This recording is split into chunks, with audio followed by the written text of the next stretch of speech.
നമ്മുടെ പൂഞ്ഞാറുള്ള സെപ്റ്റി ടാങ്കിന്റെ മകനുണ്ടല്ലോ, നല്ല നേതാവാണ്. കാരണം ഇപ്പം പറയുന്നതൊക്കെ കേട്ട് കഴിഞ്ഞാണ്ടല്ലോ നമുക്കിപ്പോൾ രോമാഞ്ചം ഉണ്ടാവും. പണ്ട് ഈ കരിമ്പിൻ കണ്ടി എന്ന് പറയുന്ന ഒരു ക്രിസംഗി ഊള ഉണ്ടായിരുന്നല്ലോ, ഇവനാണ് സാധാരണ ചാനലിലൊക്കെ വന്നിരുന്നുകൊണ്ട് ഘോരഘോരം പ്രസംഗിച്ചുകൊണ്ടിരുന്നത്. എന്നാൽ ഇപ്പൊ കുറേ നാളായിട്ട് ഈ വേട്ടാവളിയെ ഇപ്പൊ കാണാറൊന്നുമില്ല. കാരണം കാസയ്ക്ക് പോലും വേണ്ടെന്നുള്ള അത്ര മരമണ്ടനായിട്ടുള്ള ഒരു വിഡ്ഢി കൂഷ്മാണ്ഡം സാധാരണ ഈ ചലം ചാനലിനകത്തും അതുപോലെ തന്നെ ന്യൂസ് 8 എന്ന് പറയുന്ന ഈ ചാനലിനകത്തൊക്കെയാണ് ഇവനെ നമ്മൾ കാണാറുള്ളത്. ഇപ്പം നമ്മുടെ ഈ സരിതക്കുട്ടിയുടെ ഇച്ഛായന്റെ മകനുണ്ടല്ലോ, നമ്മുടെ ജഗതിയുടെ മകളെ കല്യാണം കഴിച്ചത് ലവ് ജിഹാദൊന്നും അല്ല കേട്ടോ, നേരായ മാർഗത്തിൽ 2 പേർ തമ്മിൽ പ്രണയിച്ച് വിവാഹം കഴിച്ചതാണ്. അവള് ഇപ്പോഴും അവളുടെ മതത്തിലാണെന്ന് പറയാൻ പറ്റില്ല, കാരണം ലവന്റെ മതത്തിലാണ്. കാരണം ലവന്റെ മതത്തിലേക്ക് വന്നില്ലെങ്കിൽ ലവളെ നമ്മൾ തെമ്മാടി കുഴിയിൽ അടക്കുമെന്നാണ് PCFP എന്ന് പറഞ്ഞത്. അതുകൊണ്ട് ജഗതി പറഞ്ഞു, അദ്ദേഹം ഒരു സെലിബ്രിറ്റി ആയതുകൊണ്ട് അദ്ദേഹം പറഞ്ഞു, മോളെ നീ നിന്റെ ഇഷ്ടത്തിന് പോയി ജീവിച്ചു. അപ്പൊ അത് ഒരിക്കലും ഒരു ജിഹാദിൽ പെടുന്ന ഒരു സംഭവമൊന്നുമല്ല. ഇതിനൊരു പുതിയ സംഭവങ്ങൾ നമ്മൾ കണ്ടുപിടിക്കേണ്ടിയിരിക്കുന്നു. കഴിഞ്ഞ ദിവസം നമ്മുടെ മലം ചാനലിനകത്ത് ഞാനൊരു ഇന്റർവ്യൂ കണ്ടു. അതായത് കേരളത്തിലെ മാധ്യമപ്രവർത്തകരുടെ തമ്പുരാൻ എന്നൊക്കെ വാഴ്ത്തപ്പെടുന്ന, സംഘികൾ വാഴ്ത്തപ്പെടുന്ന, ക്രിസംഖികൾ വാഴ്ത്തപ്പെടുന്ന ബുദ്ധിമാനായിട്ടുള്ള ഒരു ബുദ്ധിജീവി ഉണ്ടല്ലോ, മറുനാടൻ എന്ന് പറയുന്ന ആ ഒരു സാധനം. ലവന്റെ ചാനലിനകത്ത് ഞാനൊരു ഇന്റർവ്യൂ കണ്ടു. അപ്പൊ പറയുന്നതൊക്കെ കേട്ട് കഴിഞ്ഞാണല്ലോ, കേരളത്തിലെ ക്രൈസ്തവ സമൂഹം ഇന്നിവിടെ ജീവിക്കുന്നുണ്ടെങ്കിൽ അത് RSSന്റെയും BJPയുടെയും ഔദാര്യം കൊണ്ട് മാത്രമാണ് കേട്ടോ. പിന്നെ ഇവന്മാർ രണ്ടുപേരും ജീവിക്കുന്നതും ഈ RSSന്റെയും BJPയുടെ ഔദാര്യം കൊണ്ടാണ്. ഇതിനകത്ത് വന്നില്ലായിരുന്നുണ്ടെങ്കിൽ ഇവിടുത്തെ ക്രിസ്ത്യാനികളെ മൊത്തം മറ്റൊരു പണിയാക്കി കളഞ്ഞാന്, തീർത്ത് കെട്ടിക്കളഞ്ഞാന്. കാരണം അവർക്ക് ജീവിക്കാൻ പറ്റത്തില്ല. ആകെ 14 വർഷമല്ലേ അയാളോടാ കേന്ദ്രം ഭരിക്കാൻ തുടങ്ങിയിട്ട്. ഇതിനു മുമ്പ് ഇന്ത്യക്ക് സ്വാതന്ത്ര്യം കിട്ടിയ സമയം തൊട്ട് ഇങ്ങോട്ട് നോക്കുകയാണെന്നുണ്ടെങ്കിൽ ഒരു മുസൽമാനും ഇവിടുത്തെ ഒരു ക്രിസ്ത്യാനിയുടെ നെഞ്ചത്തോട്ടൊന്നും ഓടി കയറിയിട്ടില്ല. പിന്നെ നിങ്ങൾക്ക് പറയാൻ പറ്റുന്ന ഒരെണ്ണമുണ്ട്, മാഷിന്റെ കൈവെട്ടിയ സംഭവം. അതല്ലാതെ വേറെ എന്താ പറയാൻ പറ്റുന്നത്? അത് നിന്റെ അപ്പം പറഞ്ഞായിട്ടില്ലേ, അവന്റെ കൈയല്ലായിരുന്നു വെട്ടേണ്ടത്, മറിച്ച് അവന്റെ തലയാണ് വെട്ടേണ്ടത് എന്ന് പറഞ്ഞ നിന്റെ അപ്പനുണ്ടല്ലോ, ആ അപ്പനോട് പോയി ചോദിക്കണം എത്ര അപ്പന്മാർക്ക് ജനിച്ചതാണെന്നുള്ളത്. അപ്പൊ ആ അപ്പം പറഞ്ഞു തരും നീ അപ്പൻ്റെതാണോ അത് വേറെയാണോ എന്ന്. നമുക്ക് എന്തായാലും ലവന്റെ ആ ഗീർവാണോന്ന് കേൾക്കണ്ടേ. അതായത് ഈ തെരഞ്ഞെടുപ്പ് കഴിയുന്നതുകൂടി പിണറായി സർക്കാരിൻ്റെയും പിണറായി വിജയന്റെയും അന്ത്യം കുറിക്കും. യവൻ കേന്ദ്രത്തിൽ അമ്മാതിരി കളിയാണ് കളിച്ചു വെച്ചിരിക്കുന്നത്. പിന്നെ BJP ഉള്ളതുകൊണ്ടും RSS ഉള്ളതുകൊണ്ടും നെഞ്ചു വിരിച്ച് നടക്കുകയാണ് ഇവിടുത്തെ ക്രിസ്ത്യാനികൾ. കേട്ടു നോക്ക് എന്റെ ഗുണയടി എന്താന്ന്. പിണറായി വിജയനോട് എനിക്ക് ഒന്നേ പറയാനുള്ളൂ, ദിവസങ്ങൾ എണ്ണപ്പെട്ടു. ഈ ഗവൺമെന്റ് ഇലക്ഷൻ കഴിഞ്ഞുള്ള ഗവൺമെന്റിന്റെ കാര്യങ്ങളെ കുറിച്ചൊന്നും ഞാൻ പറയുന്നില്ല. പക്ഷേ ഒരു കാര്യം ഞാൻ തീർത്ത് പറയാം, പിണറായി വിജയനെതിരെ ഞാൻ നടത്തിയ നിയമയുദ്ധങ്ങൾ ചെന്നെത്തേണ്ടിടത്ത് എത്തി നിൽപ്പുണ്ട്. പിണറായി വിജയന്റെ മകൾ വീണ വിജയനെ 3ാം പ്രതിയായി എറണാകുളം സ്പെഷ്യൽ കോർട്ട് 7ൽ SFIO അന്വേഷണം പൂർത്തീകരിച്ച് 3ാം പ്രതിയായി കുറ്റപത്രം സമർപ്പിച്ചിട്ടുണ്ട്. തൊട്ടു പുറകെ പിണറായി വിജയൻ വരുന്നുണ്ട്. 6 മാസങ്ങൾക്കകം, ഞാൻ ജീവിച്ചിരിപ്പുണ്ടെങ്കിൽ നിങ്ങൾ എഴുതി വെച്ചോ, 6 മാസങ്ങൾക്കകം കയ്യിൽ വിലങ്ങണിയിച്ച് ഒരു മുൻ മുഖ്യമന്ത്രിയും മകളും ഈ തെരുവിലൂടെ നടന്നു പോകുന്ന കാഴ്ച കേരള സമൂഹം കാണും. നിങ്ങൾക്ക് ആർക്കും ഒരു സംശയം വേണ്ട. അടിയടാ കൈ, ഇത്ര മാസ് ഡയലോഗ് പറഞ്ഞിട്ട് കൈയടിക്കാതിരിക്കുന്ന പോങ്ങന്മാരെ കൈയടിക്കണ്ടേ? ഒന്നുമില്ല, പുറകെ നിൽക്കുന്നവരൊക്കെ ഒന്ന് കൈയടിച്ചൂടെ?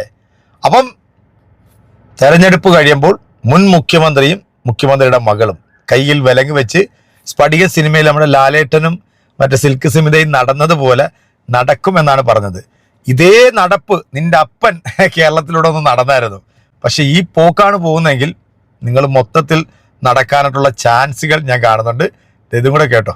ഞാൻ വളരെ വിനയത്തോട് എൻ്റെ നിയമവെള്ളത്തിലെ എൻ്റെ യജമാനന്മാരാണ്. നിങ്ങളോട് എനിക്ക് അഭ്യർത്ഥിക്കാനുള്ളത്, എൻ്റെ ചിഹ്നം നിങ്ങൾക്കറിയാം, താമരയാണ്. ബഹുമാനപ്പെട്ട നമ്മുടെ പ്രധാനമന്ത്രി നരേന്ദ്രമോദിയുടെ ചിഹ്നമായ താമര ചിഹ്നത്തിലാണ് ഞാൻ മത്സരിക്കുന്നത്. നിങ്ങളെല്ലാവരും, നിങ്ങൾ മാത്രമല്ല നിങ്ങളുടെ ബന്ധുമിത്രാദികൾ, സുഹൃത്തുക്കൾ എല്ലാവരെയും താമര ചിഹ്നത്തിൽ വോട്ട് ചെയ്യാൻ പ്രേരിപ്പിച്ച് എന്നെ സഹായിക്കണം, വിജയിപ്പിക്കണമെന്ന് താഴ്മയായി അപേക്ഷിക്കുകയാണ്. നന്ദി, നമസ്കാരം. PC George. മോദി ഒരു തികഞ്ഞ പരാജയമാണ് ഇന്ത്യയിൽ, ഒരു സംശയം വേണ്ട. മോദി എൻ്റെ ആഗ്രഹത്തിൽ ആദ്യം ഞാൻ വിചാരിച്ച മോദി ഒരു നല്ല പ്രധാനമന്ത്രിയാണെന്നാണ് എൻ്റെ ഒരു മനസ്സിൽ. പക്ഷെ ഇപ്പോൾ ഇന്ത്യ കണ്ട ഏറ്റവും മോശം പ്രധാനമന്ത്രി അദ്ദേഹമാണെന്ന് ഞാൻ വിശ്വസിക്കുകയാണ്. ഇന്നലെ നേമത്ത് SDPI പരസ്യമായി പിന്തുണ പ്രഖ്യാപിച്ചു ഇടതുപക്ഷ ജനാധിപത്യ മുന്നണിക്ക്. ജമാഅത്തെ ഇസ്ലാമി കേരളത്തിലുടനീളം UDF പിന്തുണ പ്രഖ്യാപിച്ചിരിക്കുന്നു. മുസ്ലിം ലീഗ് പറഞ്ഞു ഞങ്ങൾക്ക് ഉപമുഖ്യമന്ത്രി സ്ഥാനം കിട്ടിയാൽ പൊളിക്കുമോ? ഏതൊക്കെയാ മുസ്ലിം ലീഗിന് കൊടുക്കുന്ന വകുപ്പുകൾ? വിദ്യാഭ്യാസം, ന്യൂനപക്ഷം, വ്യവസായം, ഉന്നത വിദ്യാഭ്യാസം, തദ്ദേശ സ്വയംഭരണം. അതായത് 5 മന്ത്രിമാർ കൂടി കേരള സംസ്ഥാനത്തിന്റെ 60% റവന്യൂ എക്സ്പെൻഡിച്ചർ ഒരു വശത്തോട്ട് പോവുക, ഒരു ജില്ലയ്ക്ക് പോവുക. എന്നിട്ട് ജോസ് കെ മാണി മതേതരത്വം പ്രസംഗിക്കുക, മാണി സി കാപ്പൻ മതേതരത്വം പ്രസംഗിക്കുക. ഇവിടെ മതേതരത്വം എന്ന വാക്കിന്റെ അർത്ഥം അറിയണമെന്നുണ്ടെങ്കിൽ BJP കൂടെ അപ്പൊ മനസ്സിലാവും. ഈ രാജ്യത്തെ സ്നേഹിക്കാത്ത ഒരു രാജ്യവിരുദ്ധ ശക്തികളുടെയും വോട്ട് വേണ്ട എന്ന് പറയാൻ VD സതീശ നിങ്ങൾക്ക് തന്റെ ഇടപെട്ടോ? ഞങ്ങൾ വെല്ലുവിളിക്കുന്നു. പിണറായി വിജയനെ ഞങ്ങൾ ചോദിക്കുന്നു, ഒരു രാജ്യവിരുദ്ധ ശക്തികളും എന്റെ രാജ്യത്തെ സ്നേഹിക്കാത്ത ഒരു ശക്തിയുടെയും വോട്ട് എനിക്ക് വേണ്ട എന്ന് പറയാൻ നിങ്ങൾക്ക് തന്റെ ഇടപെട്ടോ? ഞങ്ങൾ പറയും. നീ ഊഫും രാജ്യവിരുദ്ധ ശക്തികളുടെ വോട്ട് വേണ്ട എന്ന് പറയാൻ ധൈര്യമുള്ള ഏതെങ്കിലും നേതാക്കന്മാരുണ്ടോന്നാ ചോദിച്ചത്. എടാ, ഈ രാജ്യവിരുദ്ധ പ്രവർത്തനം നടത്തുന്നത് നീ ഇപ്പം ഈ കഴുത്തിലെടുത്തിട്ടിരിക്കുന്ന ഈ താമരയില്ലേ, ഈ താമരയുടെ പ്രസ്ഥാനത്തിലുള്ള ആളുകളാ.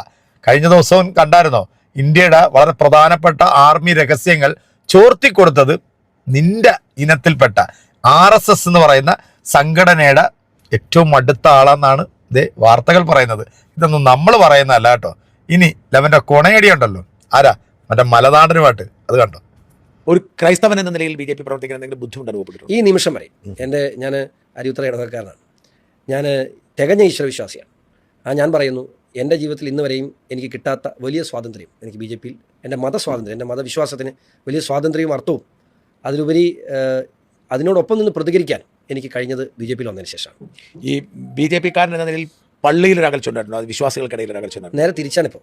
അങ്ങനെ ഉണ്ടായിരുന്നൊരു കാലഘട്ടം ഇല്ലയെന്ന് ഞാൻ പറയില്ല. പക്ഷേ എന്നോട് ഞാൻ BJPയിൽ ചേരാൻ തീരുമാനമെടുത്തപ്പോൾ ധാരാളം ആളുകൾ എന്നോട് പ്രത്യേകിച്ച് പത്രപ്രവർത്തന രംഗത്ത്, മാധ്യമ രംഗത്തേക്കുള്ള ധാരാളം ആളുകൾ നല്ല ഭാവി ഉണ്ടായിരുന്ന ചെറുപ്പക്കാരനാണ്. അത് വെറുതെ BJPയിൽ ചേരാൻ PC ജോർജ് തീരുമാനമെടുത്ത പോട്ടെ, പക്ഷേ ഷോൺ ജോർജിനെ ഞങ്ങൾ അങ്ങനെയല്ല കരുതി. ഷോൺ ജോർജ് ഒത്തിരി ഭാവിയുള്ള ചെറുപ്പക്കാരനായിരുന്നു, വെറുതെ അത് കളഞ്ഞല്ലോ എന്ന് പറഞ്ഞ ഒത്തിരി ആളുകളുണ്ട്. അത് സ്നേഹം കൊണ്ട് പറഞ്ഞവരുണ്ട്, സഹതാപം കൊണ്ട് പറഞ്ഞവരുണ്ട്. പക്ഷേ ഇന്ന് ആരെങ്കിലും എന്നെക്കുറിച്ച് അത് പറയുന്നുണ്ട്? ആരും പറയുന്നില്ല. ആ പറഞ്ഞവരിൽ നല്ലൊരു ശതമാനം എന്നോട് വിളിച്ച് ഷോൺ എടുത്ത തീരുമാനം ഇത്രയും ശരിയായിരുന്നു, അല്ലെങ്കിൽ you are on the right track എന്നോട് മാറ്റി പറഞ്ഞവരാണ് 90%. സഭാ നേതൃത്വത്തിന്റെ സമീപനം എന്താണ്? ഇപ്പം മെത്രാന്മാർ, അച്ഛന്മാരെയൊക്കെ മൊത്തത്തിൽ BJPയുടെ സമീപനം എന്താണ്? ഷോണിനോടുള്ള സമീപനം? BJPയോടുള്ള സമീപനത്തിൽ വലിയ വ്യത്യാസം ഉണ്ടായിട്ടുണ്ട്. 2, എന്നോടുള്ള സമീപനം. തീർച്ചയായിട്ടും ഞാൻ BJPയുടെ അടുത്ത് നിൽക്കുന്നതുകൊണ്ട് തന്നെ ഈ കാലഘട്ടത്തിനിടയിൽ ചെറുതും വലുതുമായ നിരവധി വിഷയങ്ങളിൽ സഭയ്ക്ക് വേണ്ടി സഭയുടെ ഒരു മുഖമായി നിന്നുകൊണ്ട് തന്നെ പാർട്ടിയിൽ ഇടപെടാൻ എനിക്ക് കഴിഞ്ഞു. അതുകൊണ്ട് തന്നെ സഭയ്ക്കുള്ളിൽ ഒരാവശ്യം വന്നാൽ ആദ്യത്തെ കോൾ വരുന്നത് എനിക്കാണ്. ആ ഒരു അഭിമാനമുണ്ട് എനിക്ക്. തീർച്ചയായിട്ടും ഞാൻ സഭയുടെ ഒരു വക്താവ് പോലെ അല്ല എങ്കിൽ പോലും സഭയുടെ ഒരു മുഖമായി BJPയിൽ നിൽക്കാനും BJPയുടെ ഒരു മുഖമായി സഭയിൽ നിൽക്കാനും എനിക്ക് കഴിയുന്നു എന്നുള്ളതാണ് എൻ്റെ ജീവിതത്തിൽ ഏറ്റവും വലിയൊരു അഭിമാനമായി ഞാനിപ്പോൾ കാണുന്നു. ഷോൺ മത്സരിക്കും സഭയുടെ മുഖമായിട്ടല്ലടാ, ഈ ക്രിസംഖികളായിട്ടുള്ള ചില സഭകളുണ്ടല്ലോ, പാമ്പ്ലാനി പിതാവിനെ പോലെ റബ്ബറിന് 300 രൂപയാക്കി തന്നു കഴിഞ്ഞാൽ ഞങ്ങൾ നിങ്ങൾക്ക് ഇവിടുന്ന് ഒരു MLA തരാന്ന് പറഞ്ഞ ആ മഹാവേന്ദ്രൻ ഉണ്ടല്ലോ, പുള്ളിയെ പോലുള്ള ആൾക്കാരൊക്കെ നിനക്ക് നല്ല സപ്പോർട്ട് ഉണ്ട്. തലയ്ക്കകത്ത് വിവരവും ബോധവുമുള്ള നല്ല പുരോഹിതന്മാർ കഴിഞ്ഞ ദിവസം പറഞ്ഞത് ഒരു പക്ഷെ നീ കേട്ട് കാണുമായിരിക്കും. നിന്റെ അപ്പൻ പറഞ്ഞതിനുള്ള നല്ല കൃത്യമായിട്ടുള്ള മറുപടിയാണ് സഭാ നേതാക്കന്മാർ കൊടുത്തിരിക്കുന്നത്.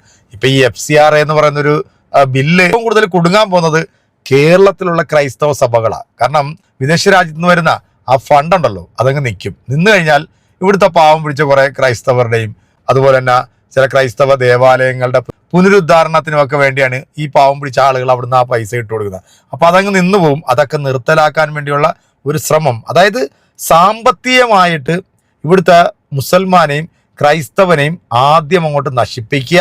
അത് കഴിഞ്ഞിട്ട് അവന്റെ മറ്റേ പുസ്തകത്തിനകത്ത് എഴുതി വെച്ചിട്ടുണ്ട്, നിന്നെയൊക്കെ ഷജ്ജം കീറി അടിക്കും, അടി കിട്ടാനായിട്ട് തയ്യാറെടുത്തിരുന്നോളൂ.